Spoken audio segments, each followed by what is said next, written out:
Hi Pisces, welcome to your quantum reading. This is for Pisces Sun, Moon, or Rising. Whoops. And as always, welcome to my cross watchers. Cross watcher, you could be dealing with a Pisces and the message could be for you. So feel free to take it however it resonates with you and your situation. Keep in mind, ooh, wow. Keep in mind that these are general readings, so go ahead and take whatever resonates with you and your situation and leave the rest. If you guys are wanting to book a one-on-one reading, my website information is down below in the description box, and just go ahead and subscribe your email there, and that way you'll get an email notification whenever the availability opens up. And as always, thank you guys so much for liking, subscribing. Thank you for all the ways that you have supported the channel. And let's jump in here, okay? All right, Pisces. Well, those are pretty... let me grab one more. Is that the one? Okay. Here we go. I feel as though, Pisces, you might have a situation come back where you're kind of, it could be something from something you're very familiar with. Maybe people that you have dealt with in the past, there's just something kind of about the familiar coming back in just because of the Village card, okay?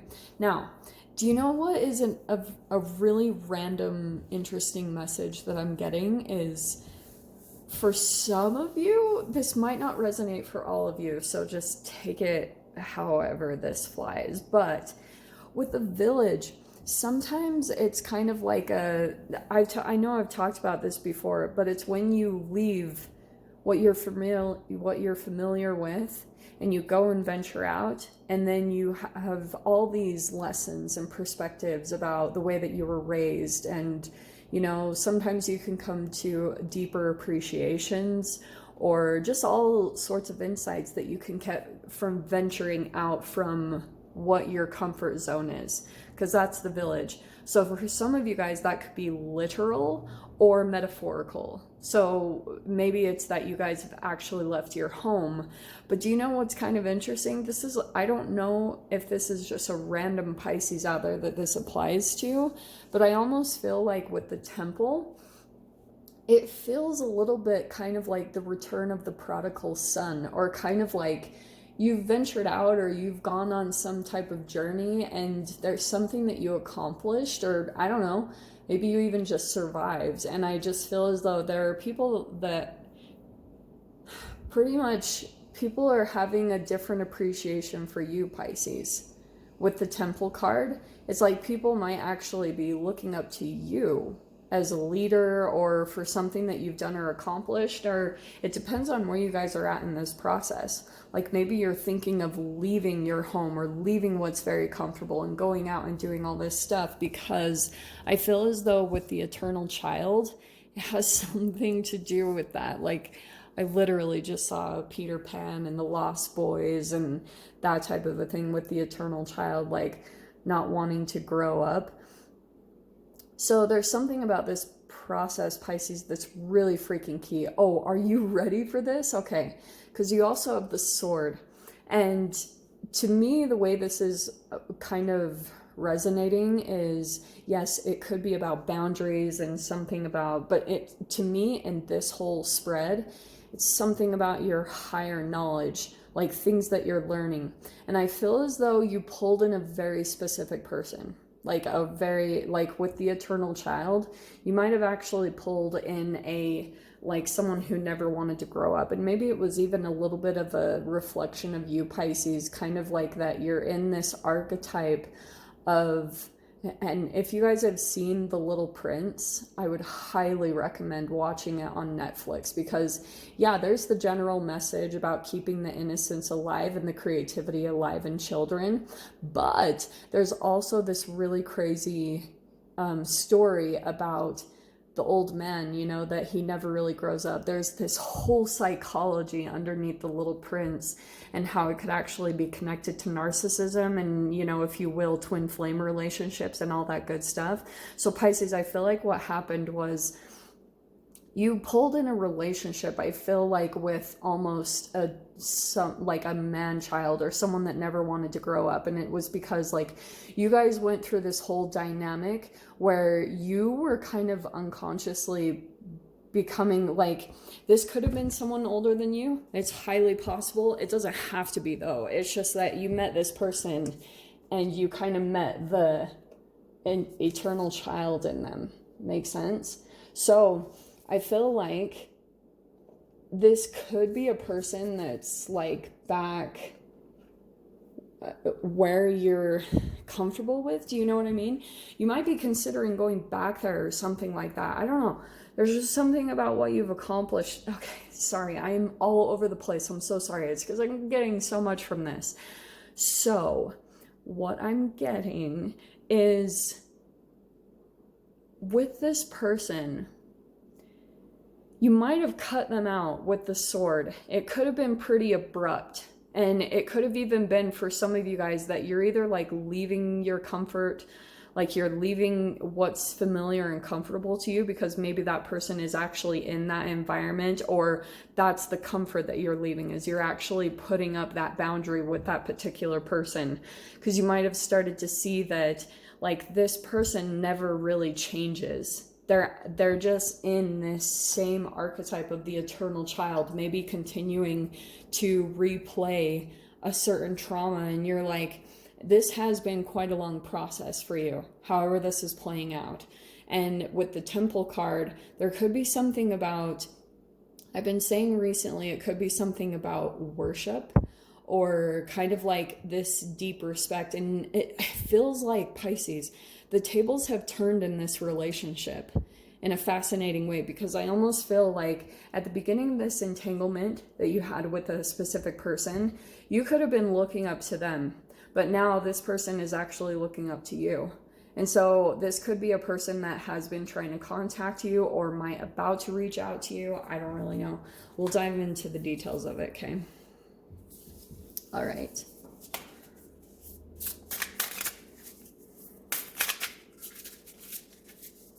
Pisces, I'm almost getting that this person had given up on you or something like that.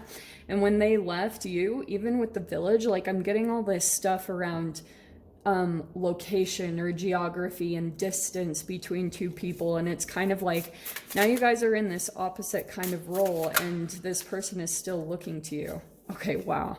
So we have the Weaver. So Pisces, I love this card because this is equivalent to the Page of Swords. Okay, so one side of it could be keeping in touch, but no, the Weaver is an archetype.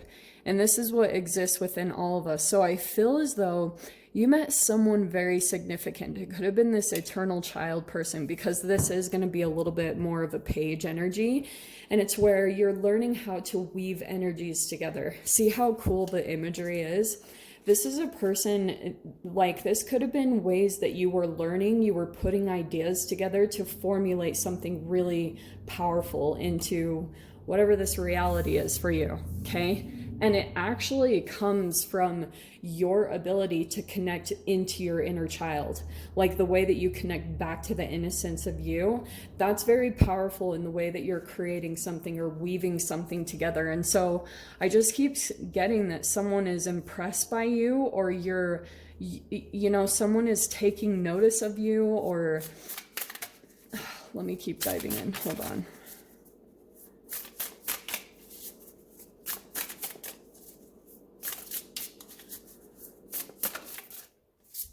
Yeah, wow, okay.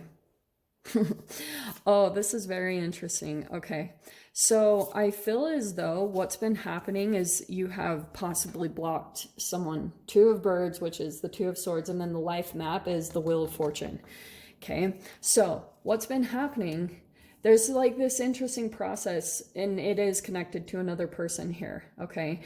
Currently, while you're doing all this weaving together or working on this idea that you have or this creativity, it's requiring quite a bit of work. And I feel like you're right now just in this phase of kind of like trying to grapple almost with two ideas or a bunch of ideas that you're trying to pull together, because you're trying to piece something together to get the wheel to turn in some way in your life, and it could be connected to a really creative or great idea that you have, but you're still trying to like formulate it.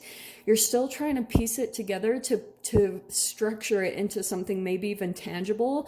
And that also could be a part of the temple, is you're also like maybe creating a huge structure, like see the pyramid. You're trying to work to maybe even create some type of an empire or like a spiritual place, something along those lines. That could be a part of the idea that you're trying to like weave together. And maybe even with that, the weaver, you've been kind of getting ideas, or the universe has kind of been dropping very significant people into your life experiences, kind of like little clues or little drops of information to help you kind of see your own life map, like what you're meant to be doing specifically. And I feel like with the Two of Birds, you're still kind of like confused exactly on what to do or how to formulate it or how to actually like put it together. And let's see, let me grab a few more cards. The wheel is going to turn. This is almost, to me, also kind of like a timeline. And there's something about your energy and certain like merging through the archetypes and stuff. I feel as though in 3D terms, if people were to look at your process, they would probably think like you keep getting sucked into the devil. But no, it's kind of like there's a certain process that you're going through that you kind of like, you're trying to work out the kinks. You're almost like hunting for horcruxes, like in Harry Potter, within your own soul, because you're like trying to dive back through maybe even your own ancestry, and maybe it's like going back through your own genealogy and stuff to understand what your ancestors went through as blockages, because that might be a little bit of a hint or clue on energetic blockages that you might be experiencing currently. So I would highly recommend that, because I have found very profound things by looking back through my own genealogy, and I'm like, holy shiz. Sometimes like you'll be more concrete and confident in walking away from specific things based off of how your ancestors lived and their experiences. And so if you saw something didn't work out for them based on the choices they were making, it can help you into making different decisions, and then maybe like moving beyond the blockage that your ancestors, this is so random, but this is what I'm getting. So it's almost like they could be the ones that are kind of guiding you to help you move past this part and turn the wheel in a different direction, different one that what they experience. Okay, so they're there assisting you, believe it or not. You have the Eight of Embers. Okay, so when this wheel turns, I actually feel like it'll be pretty quickly, because right here, this frequency that you might be on a little bit might be a bit of some confusion, where you're getting more stuck on the what do I do question. And if you just move to a different frequency, I feel like you're going to get sucked right into the frequency of just solution, where things are just easy. You're just doing it and you're not so much asking any questions. And it's just a different frequency that you're trying to move through. And maybe you're also trying to do other things in your reality to get you to that different frequency.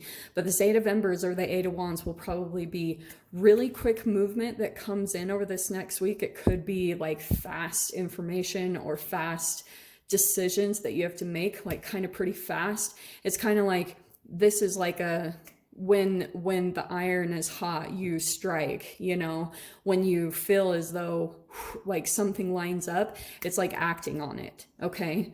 So we have the Three of Cups, which actually is pretty powerful, because this could be connected to other people, but these are synchronicities. And like I said, it could be connected to you're lining up with the right people, you're meeting up with people, and it's kind of like that's part of the synchronicity. It's actually going to be pretty cool here, because the wheel's going to turn, your energy is going to change, things will come in very quickly. You'll have to make some pretty fast decisions, but you'll see whenever you get on this energy, you do make very fast, clear decisions, and they're all correct. And this Three of Cups will probably be where you line up with people that you're meant to be kind of working with right now at this time. And your last card is the Six of Trees or the Six of Pentacles. So this is really beautiful because it's kind of like, here you are with the idea, maybe feeling a little bit confused, but after you shift out of that vibration, boom, boom, boom, things start moving. You're lining up with some very synchronistic people, and there will be this beautiful exchange in energy. Maybe this is abundance coming in or an offer coming in. And it's kind of like this thing is actually starting to materialize in a really exciting way. So I will dive into the extended. We'll see whatever other messages will want to come out. So if you guys want to join me over there, feel free. Go down below, click on the Vimeo link, and I'll see you over there. But Pisces, if this is where we leave things, I'm sending you guys so much love, wishing you all the very best, and I'll see you in your next reading. Take care.